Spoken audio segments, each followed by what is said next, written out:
Welcome to the Brass and Woodwind shop. Sometimes corks fall off of keys on flutes, and other times they get compressed and need to be replaced with a thicker cork. Or if you're overhauling and polishing a flute, you need to take off all the corks and replace all the corks with new ones. To do this job, you're going to need contact cement, also known as cork cement, and a few different thicknesses of cork, and a sharp razor, and it needs to be sharp. Also, you'll need a felt, and it helps to have a board to cut the corks on. There are two ways to use the contact cement. You can put it on the cork and on the key, and then when it's dry, you can stick the two together. Or you can put the cork cement only on the cork, and then when it dries, you can heat up the key and then stick it on there. While the glue is drying, I'm going to go over the thickness of corks each key gets. I've already done the trill keys and the E-flat key. Look in the description below for the links to those videos. This is the really thin cork. It's 1/64 of an inch or 0.4 millimeters. And these are the keys that get that cork. The low C-sharp key and also the two tabs that close the B-flat key. The next thickness is the 3/64 inch or 1.2 millimeters, and the only key that gets that is the G-sharp key. The next one is 1/16 inch or 1.6 millimeters, and the right hand keys, the three of those, get that one, and also the G key, and the high C key, and the low C key, and then the A key. These two get the thin cork, but this one gets the 1/16 inch or 1.6 millimeter. The next one is thicker. It's 3/32 or 2.4 millimeters, and the only one that gets that is the B-flat lever, and it gets it on the end of the B-flat lever. If you do not have any of the thick cork, usually you can get the 1/16 or 1.6 millimeter to work. On the other end of the B-flat lever, you use a felt. You put the contact cement on the felt, and you also put it on the key. And that leaves one key left, and this is the B key, and that does not get any cork. The thickness of the cork does not need to be exact. When you're regulating the instrument, you will sand it down to make it fit the instrument. Now the contact cement is dry, and the cork is ready to go onto the keys. When you put the contact cement on the cork and use the heat to stick it onto the key, you do not need to put the contact cement on there every time. It lasts for several months once you've put it on there one time, if you use the heat method. If you're putting the cork cement on the cork and the key, you'll need to make sure you do that within about an hour. The part of the instrument that rests against the body of the flute is called the foot, and that is where the key cork goes.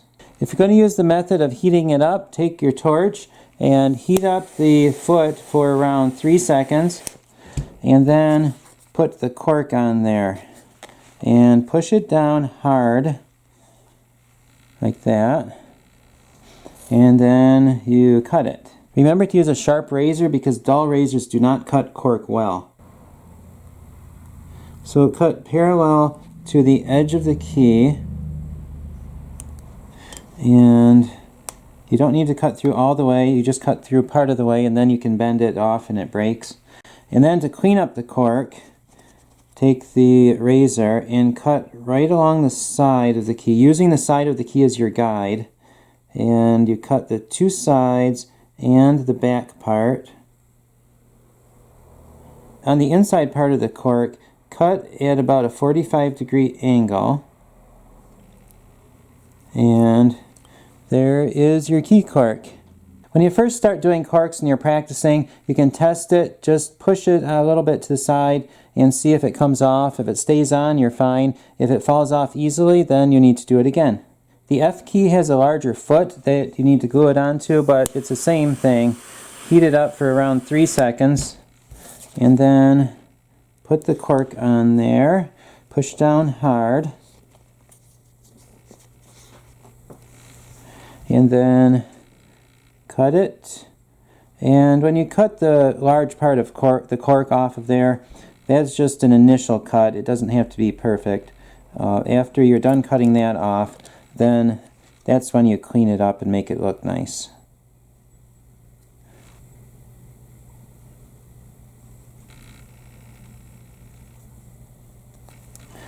And then on the inside, cut at a 45-degree angle, and there it is. The G-sharp key gets a little bit thinner cork. It gets the 1.2 millimeter cork. If you don't have that, you can use the 1/16 or 1.6 millimeter cork, and then you just need to sand it down a little more when you're done. For this one, you're going to cut the cork first before you glue it on.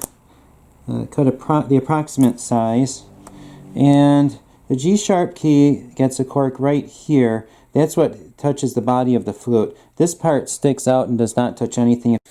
So heat it up where the cork goes, about 3 seconds, and put the cork on there.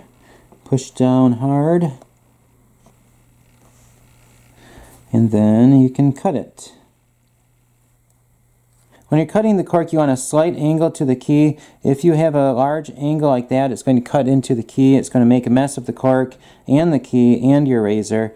But if it's just at a slight angle, then you'll cut, and it'll be a neat cut right along the edge, and you will not destroy the razor at all. And then turn it around, cut it at a 45-degree angle, another 45-degree angle like that, and that is done. That just leaves the keys that get the thinner 1/64 or 0.4 millimeter corks. And it's pretty much the same with this as with the others. You stick it on, cut it,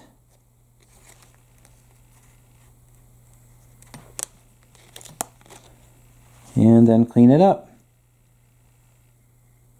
The C-sharp key has a little tab, and that is where the cork goes on this key. This one's a little harder to get at. Sometimes you have to use an object to get in there and push it down.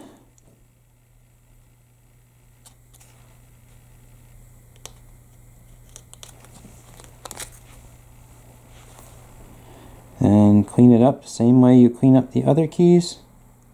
The last one is the B-flat lever, and that's one that gets the cork and the felt.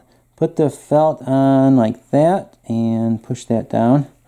And remember, we have glue on both sides, the felt and the key side, so we do not need heat for this one. And then take the razor and cut around there. And you can cut felt with razors too.